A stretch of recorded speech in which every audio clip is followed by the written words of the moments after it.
teman-teman, Assalamualaikum warahmatullahi wabarakatuh. Perkenalkan, nama saya Anggun Cinta Putri Sapali dengan NPM 022722 11223.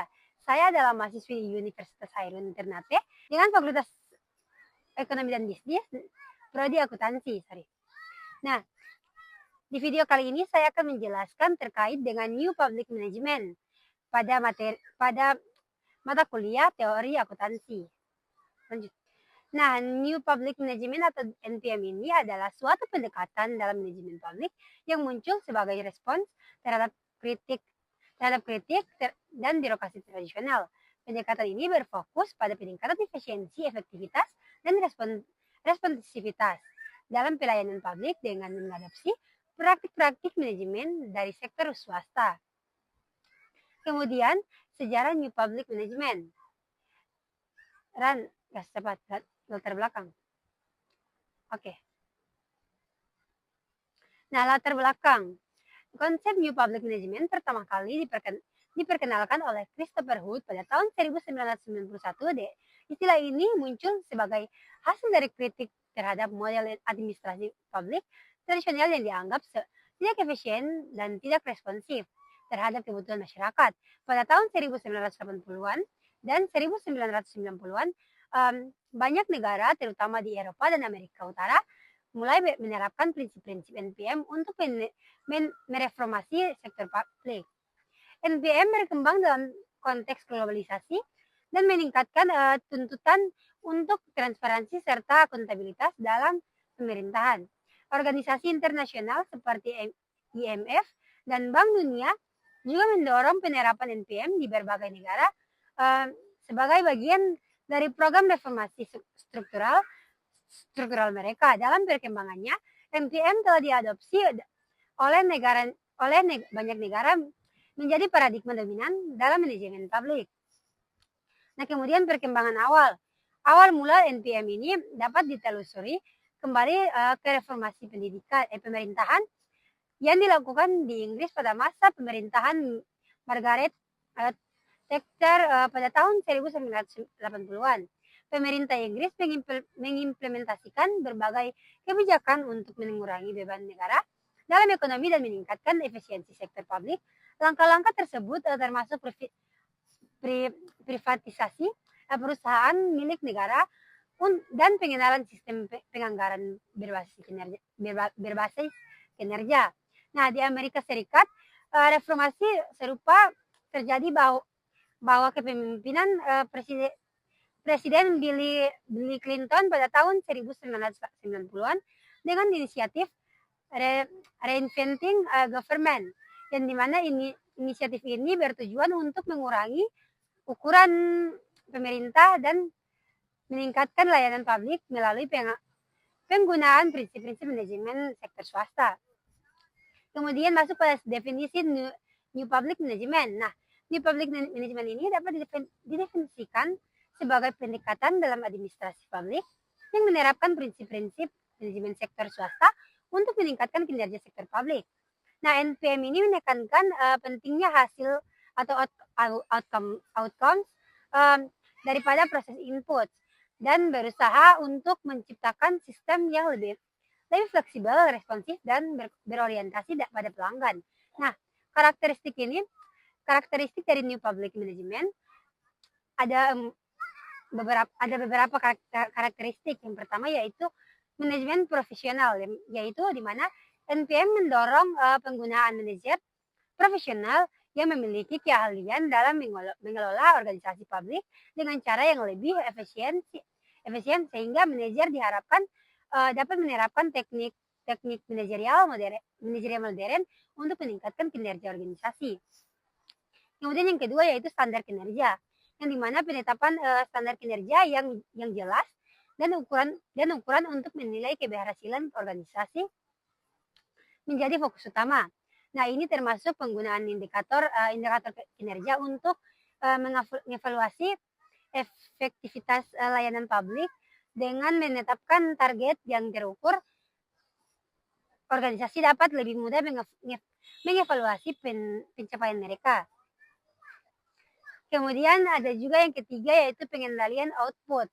yang berfokus pada pengendalian hasil outcomes daripada hanya pengendalian input seperti anggaran atau jumlah. Hal ini mendorong penggunaan penganggaran berbasis kinerja, di mana lokasi sumber daya didasarkan pada hasil yang dicapai. Kemudian yang keempat, yaitu desentralisasi, ya, di mana mendorong pemecahan unit-unit kerja di sektor publik untuk meningkatkan efisiensi melalui desentralisasi wewenang dan tanggung jawab. Nah, dengan memberikan otonomi lebih kepada unit-unit kecil, diharapkan pada mereka mengambil keputusan yang lebih cepat dan relevan. Kemudian yang kelima yaitu persaingan, yang dimana menciptakan persaingan di antara persediaan layanan publik untuk meningkatkan kualitas layanan dan menurunkan biaya. Hal ini dapat dilakukan dengan cara membuka kesempatan untuk penyedia layanan swasta untuk bersaing dengan lembaga pemerintah. Kemudian yang keenam yaitu praktik manajemen sektor swasta, yang dimana mengadopsi praktik manajemen dari sektor swasta seperti penggunaan kontrak jangka pendek, perencanaan korporat, dan penyusunan pernyataan misi. Pendekatan ini bertujuan untuk membawa efisiensi sektor swasta ke dalam operasi publik. Kemudian yang ketujuh yaitu efisiensi dan penghematan. Nah, di mana penekanan pada penghematan biaya dan penggunaan sumber daya secara efisien dengan tujuan melakukan untuk mengurangi pemborosan dalam pengeluaran pemerintah. Nah, kemudian masuk pada penerapan new public management. Nah, penerapan new public management ini dapat dilihat dalam berbagai reformasi kebijakan di sektor publik di seluruh dunia. Nah, ada juga beberapa contoh penerapan NPM yang meliputi yang pertama yaitu privatisasi layanan publik, yang dimana banyak pemerintah telah melakukan privatisasi terhadap layanan tertentu seperti transparansi dan utilitas untuk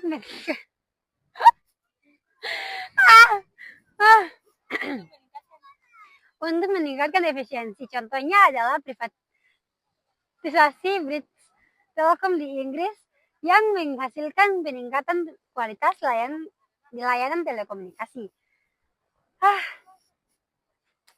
Oke, selanjutnya yaitu penggunaan kontrak swasta, yang dimana pemerintah seringkali menggunakan kontrak dengan perusahaan swasta untuk menyediakan layanan publik seperti pengelolaan limbah atau layanan kesehatan. Ini memungkinkan pemerintah untuk memanfaatkan keahlian sektor swasta sambil tetap mempertahankan kontrol atas standar layanan. Kemudian yang berikutnya yaitu evaluasi kinerja, yang dimana banyak organisasi pemerintah kini menerapkan sistem evaluasi kinerja yang ketat untuk memastikan bahwa mereka memenuhi standar yang ditetapkan. Nah, hal ini termasuk penerapan audit kinerja secara berkala untuk menilai efektivitas program-program pemerintah. Kemudian ada juga penganggaran berbasis kinerja, yang dimana penerapan sistem anggaran berbasis kinerja memungkinkan pemerintah untuk mengalokasikan sumber daya berdasarkan hasil yang dicapai oleh program-program tertentu. Nah, kemudian masuk pada studi kasus penerapan New Public Management. Nah, penerapan NPM di Indonesia, penelitian menunjukkan bahwa penerapan NPM dalam organisasi publik di Indonesia telah membawa perubahan positif, namun masih menghadapi berbagai tantangan seperti resistensi birokrasi, keterbatasan sumber daya, dan kurangnya dukungan politik. Kemudian dalam konteks ini, kurangnya dukungan politik, dalam konteks ini beberapa studi kasus menunjukkan bagaimana NPM diterapkan dalam berbagai lembaga pemerintahan. Yang pertama yaitu BKD, yaitu Badan Kepegawaian Daerah, yang dimana penelitian ini menunjukkan bahwa pelaksanaan NPM terdapat beberapa kendala terkait sumber daya manusia maupun terkait pokok tugas kepangkatan dan kompetensi data mutasi dan penempatan. Lanjut, dua. Kemudian yang kedua yaitu Dinas Koperasi dan UMKM Kota Surabaya. Dinas ini telah memanfaatkan teknologi informasi untuk memberikan informasi kepada masyarakat tentang kegiatan maupun program-program mereka. Namun, meskipun ada kemajuan transparansi informasi, interaksi antara mereka dengan pemerintah masih bersifat satu arah tanpa adanya platform transaksional yang memungkinkan masyarakat berpartisipasi aktif dalam pelayanan. Kemudian yang ketiga yaitu kepolisian, yang dimana di beberapa negara berbagai bagian Inggris dan Selandia baru penerapan NPM berhasil dilakukan dengan baik melalui reformasi kepolisian yang berfokus pada peningkatan dan tertawa yang berfokus pada peningkatan akuntabilitas responsivitas terhadap masyarakat, baik kritik terhadap New Public Management atau NPM. Nah, meskipun Pak dengar nih, meskipun NPM telah banyak membawa perubahan positif dalam manajemen publik, pendekatan ini juga menghadapi kritik. Dengar tuh Pak. Yang pertama, fokus berlebihan pada efisiensi, yang dimana kritikus berpendapat bahwa penekanan pada efisiensi ini dapat mengembalikan aspek-aspek penting lainnya dari pelayanan publik seperti keadilan sosial dan aksesibilitas kelompok-kelompok rentan. Kemudian yang kedua nih Pak, komersialisasi layanan publik. Ada kekhawatiran dan dulu tahu bahwa komersialisasi layanan publik dapat mengurangi kualitas layanan bagi masyarakat yang kurang mampu. Nah, dalam beberapa kasus privatisasi malah menyebabkan ketidakadilan dalam akses terhadap layanan dasar. Sabar pegatan. Air ke jedalu.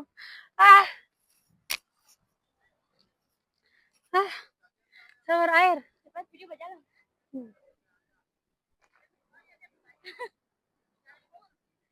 Mencari satu hari 2 video.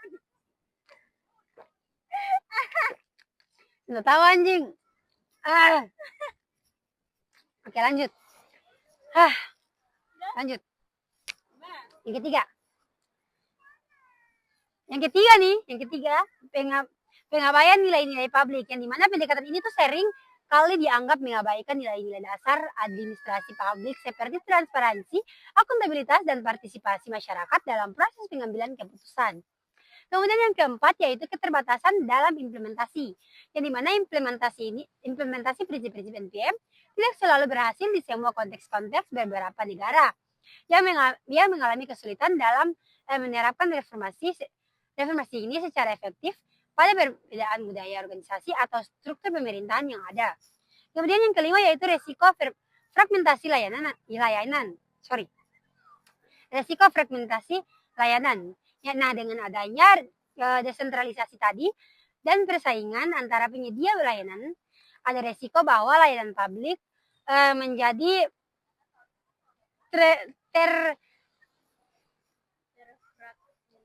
terfragmentasi sehingga sulit bagi masyarakat untuk mendapatkan informasi atau akses ke berbagai layanan yang diperlukan secara holistik ya Bapak-bapak. Langsung kesimpulan. Oke. Baiklah Bapak, itu tadi penjelasan saya dan saya akan menarik kesimpulan terkait dengan New Public Management.